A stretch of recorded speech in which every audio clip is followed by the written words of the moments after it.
Right, 20th century art. 20th century art and what became known as modern art really began with modernism in the late 19th century.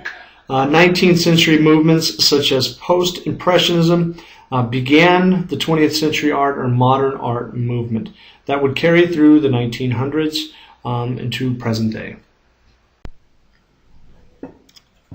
Scream by Edvard Munch exists in 4 different versions, 2 pastels and 2 paintings. And there's also several lithographs. The 1895 pastel sold at auction in May of 2012 for $119 million plus commission. It is the most colorful of the versions and is distinctive in the downward-looking stance of one of the background-looking figures. It is also the only version not part of a collection of Norwegian museum. The 1893 version, which is the one that we see here, was stolen and recovered from the National Gallery in Oslo in 1994. The 1910 painting was stolen in 2004 from a Munch museum in Oslo, but recovered in 2006 with limited damage. The Scream is Munch's most famous work and one of the most recognizable paintings in all of art. It is widely interpreted as representing the universal anxiety of modern man, painted with broad bands of garish color and highly simplified forms, and employing a high viewpoint. The agonized figure is reduced to a garbled skull in the throes of an emotional crisis. With this painting, Munch met his stated goal of the study of the soul, that is to say, the study of my own self. Munch wrote of how the painting came to be. I was walking down the road with 2 friends when the sun set. Suddenly the sky turned as red as blood. I stopped and leaned against the fence, feeling unspeakably tired. Tongues of fire and blood stretched over the bluish-black fjord. My friends went on walking while I lagged behind, shivering with fear. Then I heard the enormous, infinite scream of nature. And you can see that he's walking along a boardwalk, and the fjord is behind him. Scream by Munch. All right, The Dream by Rousseau.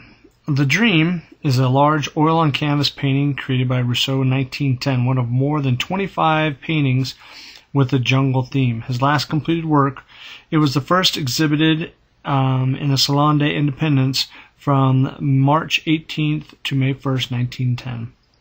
Rousseau's earlier works had received a negative reception, but poet and critic Apollinaire remarked on the debut, "The picture radiates beauty that is indisputable. I believe nobody will laugh this year." The Dream is the largest of the jungle paintings, measuring 6 feet by 9 feet. It features an almost surreal portrait of Jadwiga, Rousseau's Polish mistress from his youth, lying naked on a divan in the left of the painting, gazing over the landscape of lush jungle foliage, including lotus flowers, animals, birds, monkeys, elephants, lioness, and a snake. So here you can see the young lady. She's laying on what appears to be like a couch-like object. The stylized form of the jungle plants are based on Rousseau's observations at the Paris Museum of Natural History. The nude's left arm reaches towards the lions, and the black snake charmer, whose face the viewer plays his flute, barely visible in the gloom of the jungle under the dim light of the full moon. So you can see she's pointing over here to the lions, and then you can see right here is the snake charmer playing the flute underneath the moon, which is over here. And you can see the other animals kind of crawling around. Here's an animal, bird. Here's a snake over here slithering away. A pink-bellied snake slithers through the undergrowth, his sinuous form reflecting the curves of the woman's hips and the legs. This is The Dream by Rousseau. All right, here is Matisse, the Red Studio. Matisse was a French painter, one of the defining artists for the modern era. Matisse presents his own studio saturated with a single color, bold red. Matisse was using color to express and provoke an intense emotional response to a very private space. There's a dreamlike quality to the work. The furniture seems to float in the saturated colors, such as this chest of drawers, some of these stools, or you got the chairs over here as well as this table. And if you look in the middle, the hands of the clock have been removed as if time has been suspended. So this is Matisse, the Red Studio. All right, Roulotte, The Three Judges. Roulat was a devout Catholic, painted images of Christ, along with prostitutes, lawyers, judges, and clowns, as part of a commentary on the corruption of society. His sorrowful and bitter delineations of these human characters caused quite a stir in Paris during that day. His thickly encrusted, powerfully colored images, outlined heavily in black, have the effect of icons and are suggestive of stained glass. In much of his late work, Roulat addressed the theme of human suffering. In his painting of the Judges, he aimed to convey contempt for the system of human justice, in particular the presumption of the right of some judges over others, who were often less fortunate. The heavy, unsmiling features of the judges and the three judges underscores what Roulat saw as the dubious morality and potential cruelty in the judicial system, symbolized here by the judges' red ceremonial hats and robes. The artist once spoke of the anguish he felt at the sight of humans passing judgment on fellow humans. The Three Judges by Roulat. Pablo Picasso's Guernica. Guernica is primarily a war painting offering a visual account of the devastating and chaotic impact of war on both men and women, in this case specifically civilian life and communities. Picasso completed the painting of Guernica in 1937, a time of widespread political unrest not just in Spain but worldwide. World War II would begin just a couple years later and would further decimate the European continent as a whole. In Guernica, we see several victims of the bombing, some still living, some already dead. A figure sprawled supine in the foreground of the painting appears to be a corpse and is framed on both sides by living victims with their heads thrown back, wailing in agony. The figure to the left is a mother clutching a baby who most likely died in the bombing. So here we can see a poor fellow that has died, and then we have the mother with the baby over here on the left side. The chaos caused by European political instability is evident in Guernica's composition, with humans and animals jumbled together into a background of broken, hard-edged geometric shapes reminiscent of Cubism. The newspaper print background texture of the horse may also be a throwback to Picasso's earlier journal Cubist artwork. While art critics enjoy analyzing the use of color in Picasso's rose or blue periods, in the mostly monochromatic painting of Guernica, the predominant color is mostly black, reminiscent perhaps of death itself. Picasso's Guernica. Dali's The Persistence of Memory is a painting that depicts a fetus-like head lying on the ground, like a fish that was washed ashore and now decaying after a lost struggle, gasping for air. So that would be right here. There are 4 watches in this painting, 3 of which appear to be molten as if made out of cheese. So we got one, this one hanging off the desk, and this one hanging off of whatever that is on the ground. The only watch whose structure doesn't appear to be malformed is the orange one in color sitting on the desk-like object. The ants seem to have found a point of interest in the center of this orange watch. So here are the ants eating up this orange watch.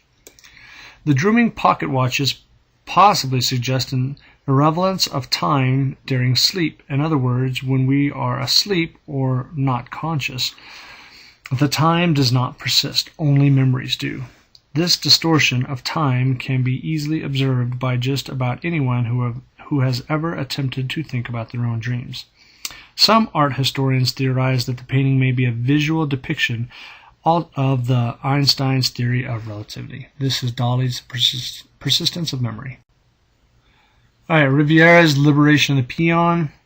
In Liberation of the Peon, Rivière developed a harrowing narrative of corporal punishment. A laborer, beaten and left to die, is cut down from a post by sympathetic revolutionary soldiers who tend to his broken body. Peonage, a system of indentured servitude established by the Spanish colonizers, under which natives were forced to work the land, persisted in Mexico until the 20th century.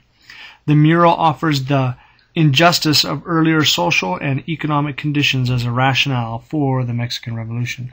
So you can see these 4 revolutionaries, 1, 2, 3, kind of, see his face because his hat, and then 4 are helping this poor native that has been quite possibly whipped to death, and they're taking him down from the punishment. You can see in the background it appears as if this hacienda or large farm is under fire, possibly by the revolutionaries. This is Liberation of the Peonage. All right, Georgia O'Keeffe's Ram's Head, White Hollycock, and Little Hills. Georgia O'Keeffe filled her landscapes of the desert Southwest with an abundance of horns and antlers and flowers. This painting features in a large ram's skull and antlers hovering emblematically over landscape and sky. The organic lines and complex orifices of this nearly abstract form conjure associations both phallic and feminine. Sexuality was a complicated issue for Georgia O'Keeffe. She famously denied that her landscapes or flower paintings were allegories to the female form, yet their lineage is obviously physical. In both cases, she asserted her own vision of the female body, camouflaged with protective layers of meaning of landscapes. This is Ram's Head, White Hollycock, and Little Hills by O'Keeffe. Jackson Pollock's number 8 is a masterful draftsmanship, that is, his work with lines and lines alone. Pollock consistently maintained remarkable control over his lines. He could quicken a line instantly by thinning it, slow the line by flooding it, always meticulous about executing the changes. This skill is most notable in the silver paint in number 8. The lines have a lively, dynamic quality, moving about the frame with rapid and surprising changes of rhythm and strength. Pollock was always conscious of the framing edges of his painting, rather than make a piece that looks like a section of larger work, with lines freely flowing beyond its boundaries. He limited the field to appropriately fit the canvas. This is richly evident in number 8, with its seemingly self-contained burst of action and color. The portions of lines that continuously skirt the border of the frame themselves form a sort of secondary boundary. The movement of the paint also interacts with the edge of the canvas itself. Lines swerve to avoid the edge or touch it and rebound back into the heart of the painting. And I think it's a little bit surprising that this painting sold in, one of Pollock's paintings, number 5, sold in 2006 for $140 million. Painting number 5 is a little bit larger than this one, but nevertheless, this similar kind of theme. All right, Andy Warhol created some of the most iconic images of the 20th century.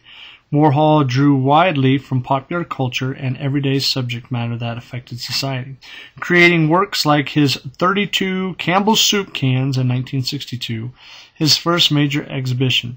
Warhol painted his famous cans of Campbell's Soup, which he claimed to have had for lunch most of his life. Warhol painted things that he loved. His Marilyn Monroe depicts her iconic status.